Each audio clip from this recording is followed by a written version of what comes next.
मेरी भाभी जब भी आटा गूंथती थी तो मेरा भाई उसको मारने लग जाता। जब मैं पूछती तो भाभी कहती कि तुम्हारी शादी होगी तो तुम्हें पता चल जाएगा। मैं भाभी की बात सुनकर बहुत हैरान होती, क्योंकि कभी कभी तो मैं भी आटा गूंथती थी तो भाई मुझे कुछ नहीं कहते थे।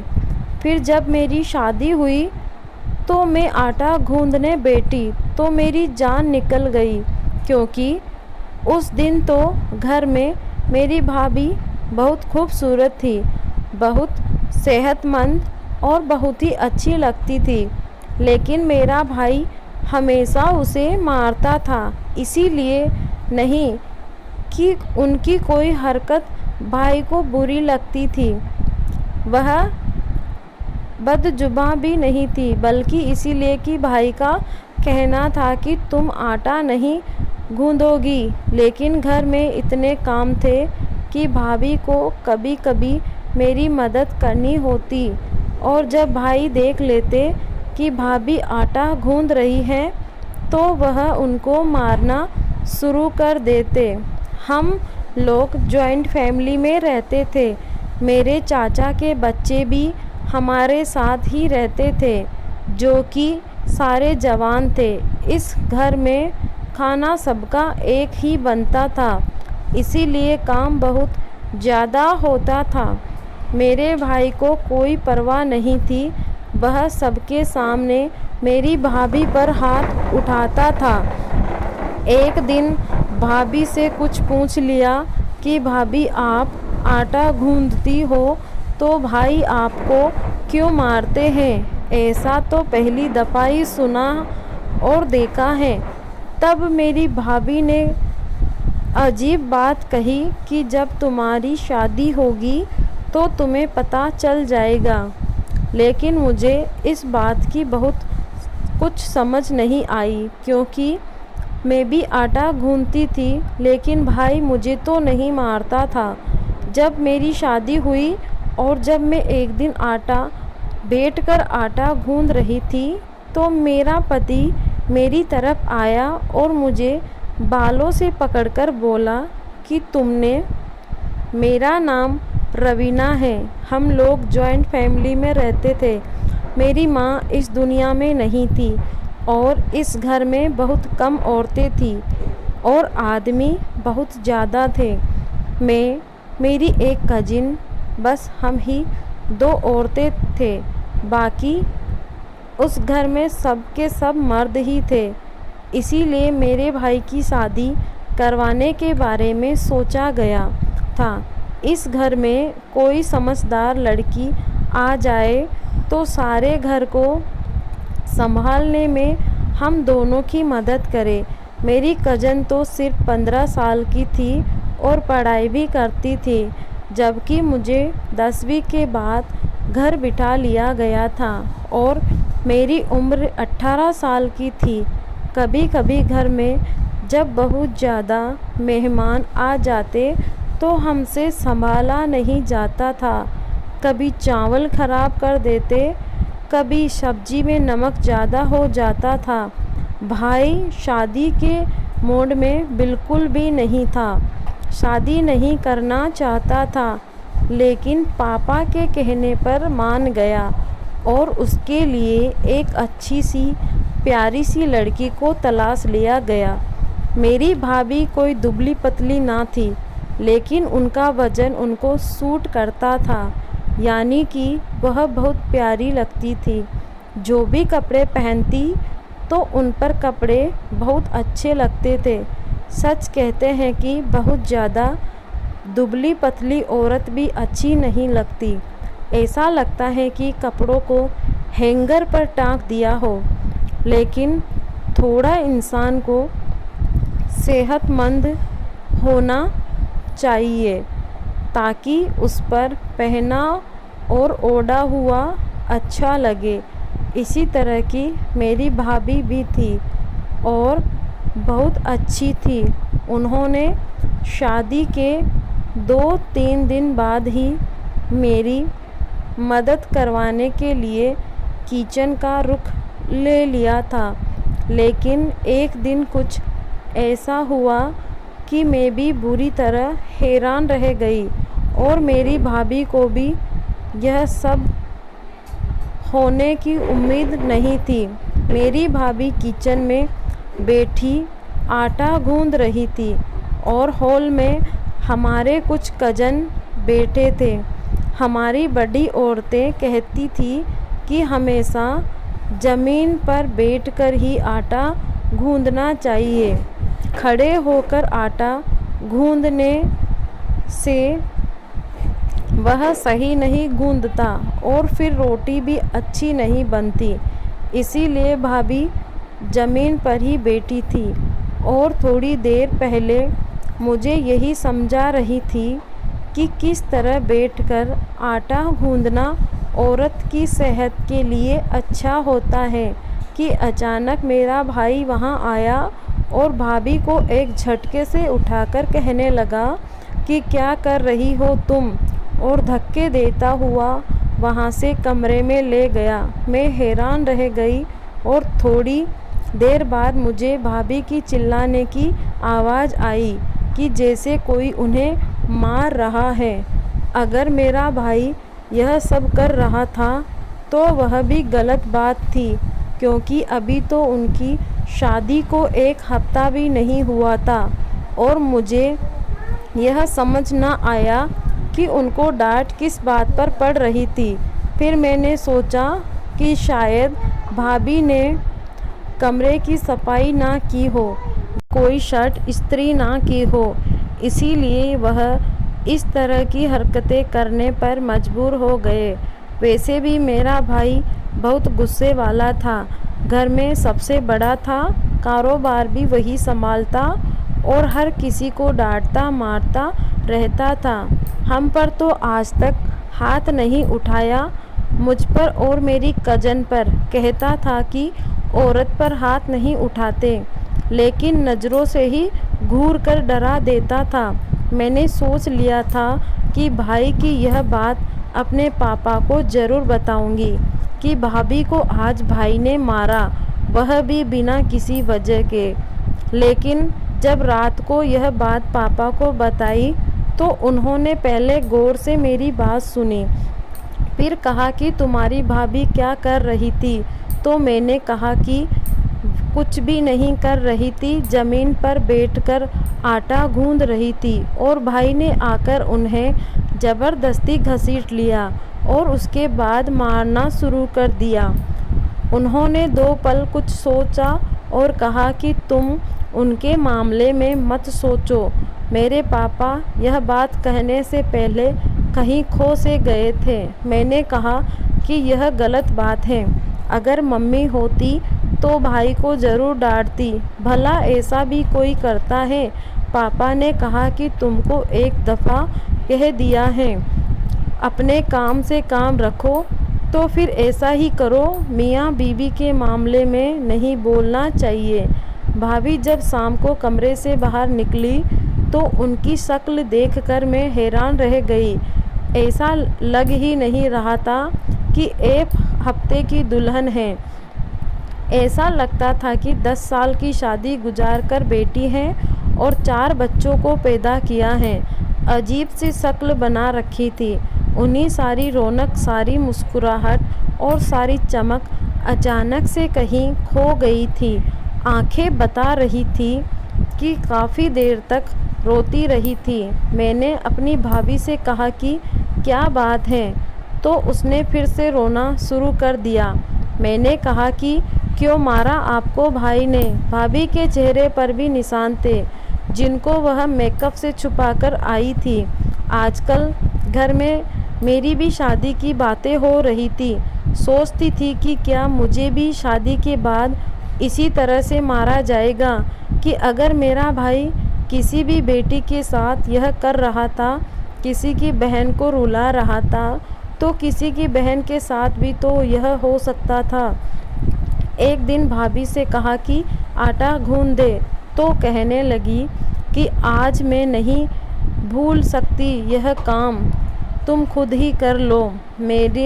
लेकिन जब मैंने आटा गूंदा तो रात को भाभी को रोटियां बनाते हुए बहुत ज़्यादा तकलीफ़ हुई, क्योंकि मुझे आटा ठीक से गूंदना नहीं आता था। कभी पतला हो जाता, कभी खसक, और फिर रोटियां बनाने में बहुत मसला होता था। भाभी को डांट भी पड़ती थी, रोटी तक तो बनानी नहीं आती इस लड़की को।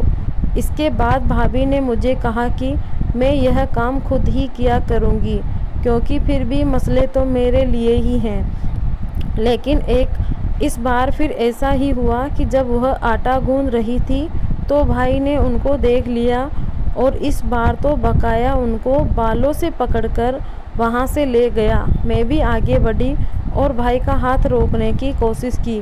क्या हो गया है आपको? तो भाई ने मुझे धक्का दे दिया। अच्छा खासा तमाशा बन गया। घर के बाकी कजन भी जमा हो गए, वह भी भाई को रोकने लगे।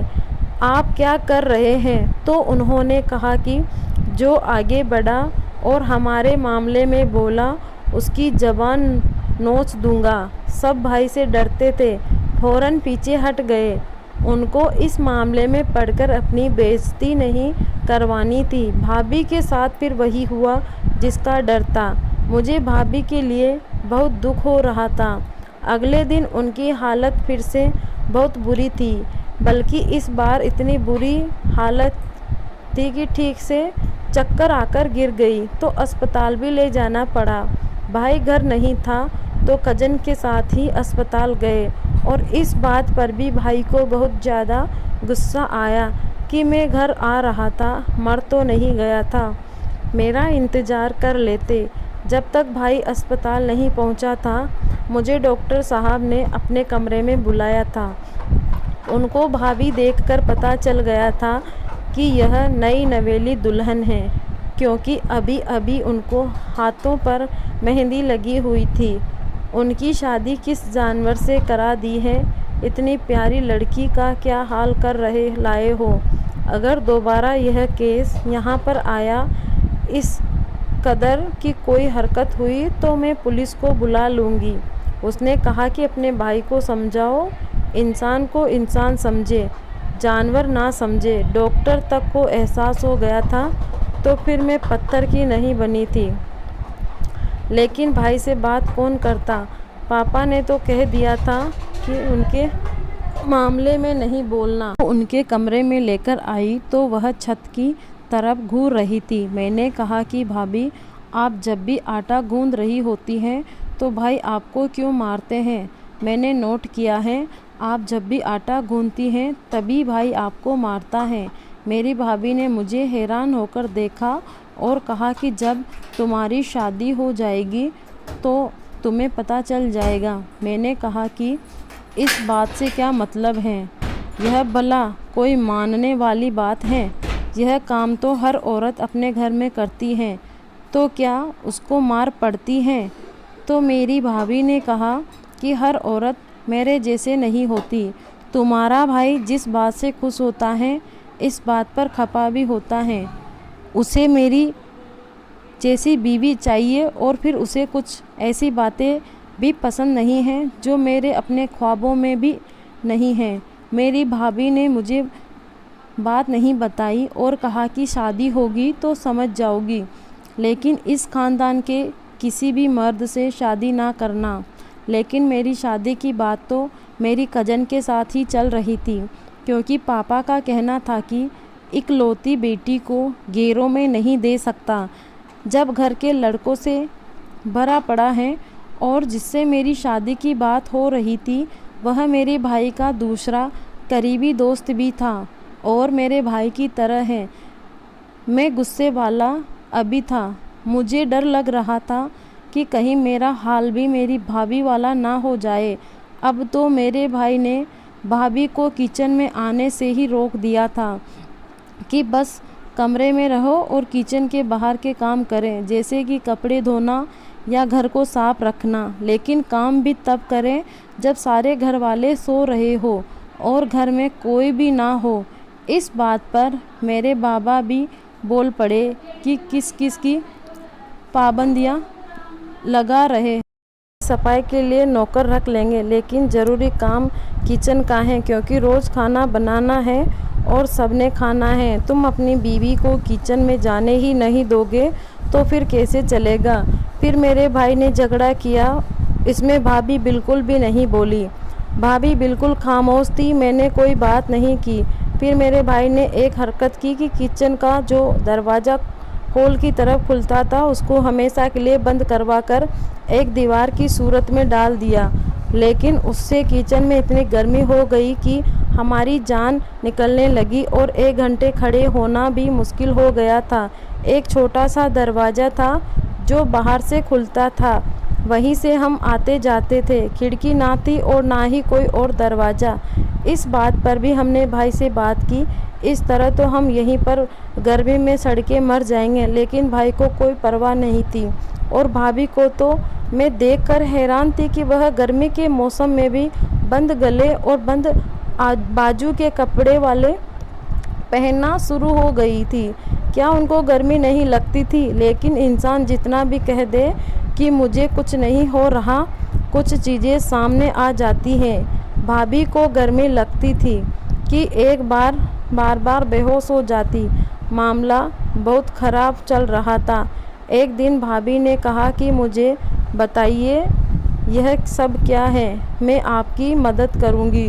तो भाभी ने मुझसे कहा कि अपने काम से काम रखो और अपनी शादी की तैयारी करो, तुम्हारे लिए दुआ करूंगी, यह सब कुछ भूल जाओ। भाभी ने मुझे कोई बात ना बताई। पता नहीं क्या बात थी। मैं अपने भाई के कहने पर भाभी से भी दूर रहने लगी थी और उनसे कुछ भी ना पूछ सकती थी क्योंकि वह बताती भी नहीं थी।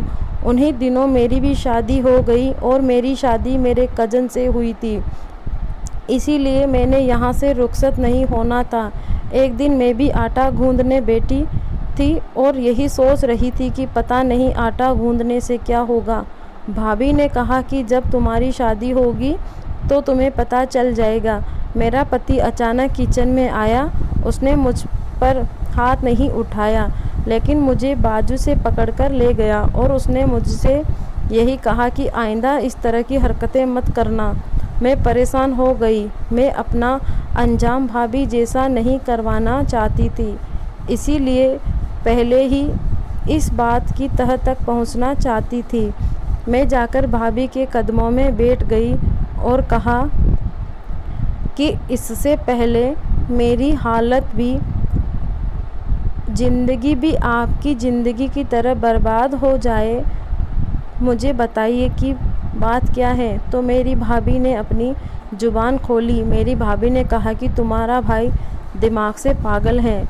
उसके दिमाग में उसके बचपन की एक याद फंस गई है, जिसकी वजह से वह मुझे मारता है, मुझसे बदला लेता है।